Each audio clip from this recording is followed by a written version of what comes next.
हमारे व्यस्त जीवन में ईश्वर की आवाज़।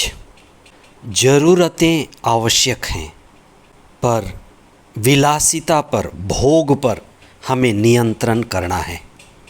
ईसा ने अपने शिष्यों को भेजते समय ये कहा, रुपया, पैसा, कपड़े, जूते, ये सभी सिर्फ ज़रूरत के लिए ले जाना। ध्यान रखना कि चीज़ें विलासिता की ना हों। ईसा का साफ कहना था, मात्र ज़रूरत की चीज़ें, विलासिता नहीं। 25वां सामान्य सप्ताह, 25 सितंबर 2024 बुधवार। पहला पाठ सुक्ति ग्रंथ अध्याय 30 पद संख्याएं 5 से 9 और संत लूकस का सुसमाचार अध्याय 9 पद संख्याएं 1 से 6 तक। कई बार जब भी कोई बड़ा कार्य होता है, उसकी शुरुआत बड़ी ही विनम्र भाव से होती है। ईसा ने अपने शिष्यों के साथ जो मुक्ति का कार्य शुरू किया, वह मानव मुक्ति और मानव उत्थान का क्रांतिकारी कदम था। अगर किसी क्रांतिकारी ने सारे संसार को अत्यधिक प्रभावित किया है, तो वह ईसा की मानव मुक्ति की क्रांति है। धर्मशास्त्र में, विशेषकर सुसमाचार में, हम ईसा और उनके द्वारा चुने हुए शिष्यों को 3 चरणों में देखते हैं। पहले चरण में ईसा अपने शिष्यों को बुलाते हैं। विभिन्न कार्य क्षेत्र में उनके शिष्य कार्यरत थे। कोई चुंगी लेने वाला था, कोई मछली पकड़ने वाला था। इसी तरह के अलग अलग समुदाय से ईसा उन्हें इकट्ठा करते हैं।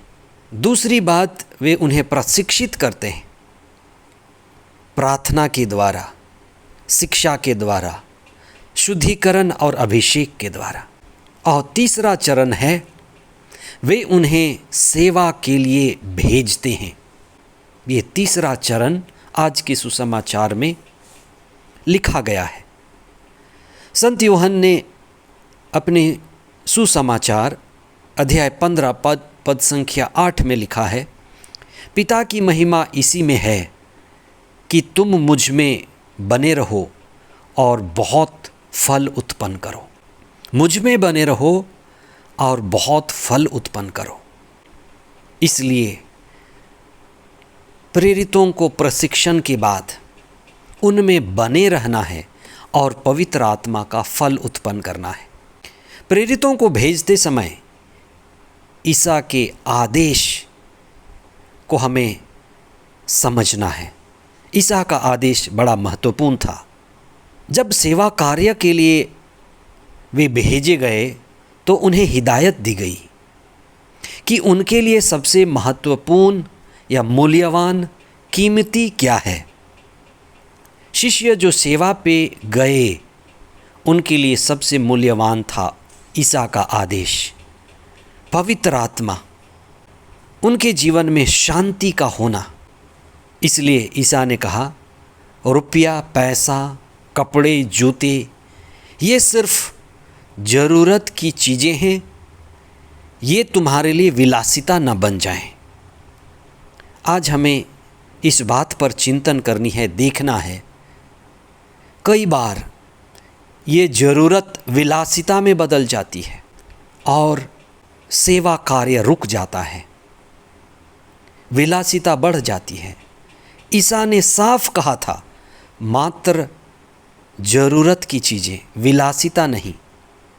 आज हम अपने जीवन को, समुदाय को, संस्थाओं को परखें, मात्र जरूरी, विलासिता नहीं।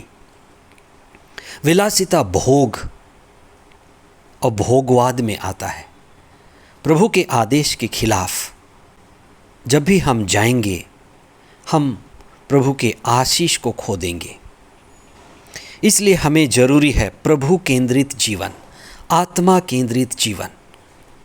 और हमें प्रभु बुलाते हैं उनके साथ जुड़ने के लिए, उनकी शिक्षा में बढ़ने के लिए और सारे संसार की सेवा में जुटने के लिए। हमें प्रभु को देखना है, प्रभु यीशु के जीवन को देखना है, शिष्यों के जीवन को देखना है। वे हमें प्रेरित करें, अनुप्राणित करें। हम पवित्र आत्मा द्वारा संचालित हों। आमीन।